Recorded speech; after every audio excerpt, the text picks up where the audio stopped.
Sådan fik jeg vished. I to.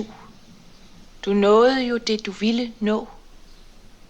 Det man har vundet. One of the big differences between The Sun Shines Bright and Gertrud is Gertrud, I think, like almost all of Dreyer, is very anti-patriarchal. Dreyer is on the side of his women characters much more than his men characters. Da det hele gik op for mig, der blev mit hjerte gammelt, og jeg følte skam og lede ved at være kvinde. Jeg så, hvordan alle mænd, der bliver storheder, hvordan ingen af dem ved eller forstår kærligheden. De ser ned på kærligheden. De foragter kærligheden. Og du er blevet som de. Og jeg elsker dig ikke. And when you have a kind of ceremony that's like the processions in The Sun Shines Bright and Gertrud, it's like the giving of an award to an elderly poet. There's a kind of very subtle mockery going on in the Dreyer film that's quite different. And Lyse flammer vil I dag vi bærer, ilden skinner klart som sande ord.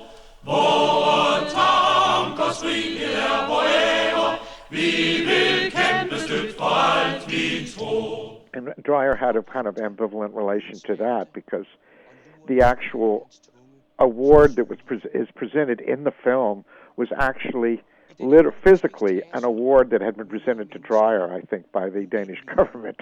But I think he sees that with a lot of irony. Dette er det store i deres opfattelse af erotikken. Dette er kærligheden uden grænser. Til denne kærlighed blev mennesket skabt og kaldet.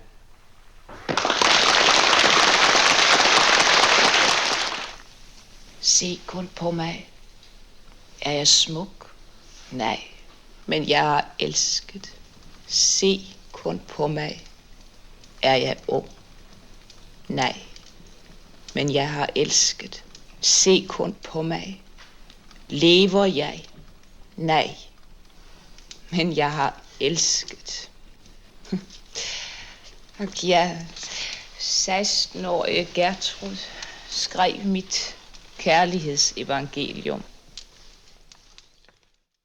Gertrud is a non-narrative character, whereas all the other characters who are men are narrative characters. That because Gertrud doesn't change. I mean, she even cites at the end how she's stuck to the same ideals she had when she was a girl, so that she's absolutely a kind of persistence of the same quality without change. And in a way, this has a very, you could say psychoanalytically, a very important meaning for Dreyer, because it's about his mother to a certain extent, who he never knew, but who he idealized.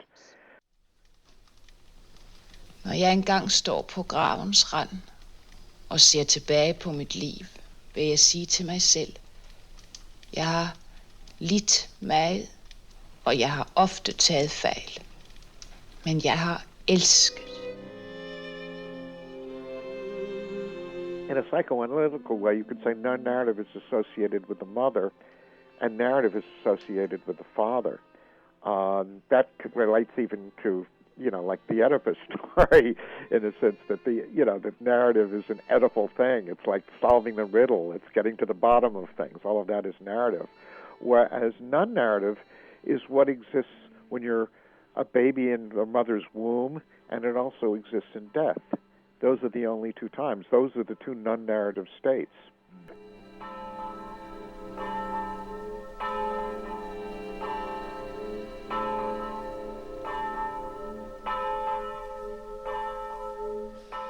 In The Sun Shines Bright, I think what you have is not almost exactly non-narrative as suspension of narrative, because what you finally happen is the story almost like kind of ends. It's almost like this kind of pedal point in music, like a sustained chord or something, that these processions are really just kind of like summations. And in fact, they're even, you could say, what happens like at the end of a play or like the end of 8½, when you bring out the entire cast for a curtain call, so to speak, and that's kind of like what's happening.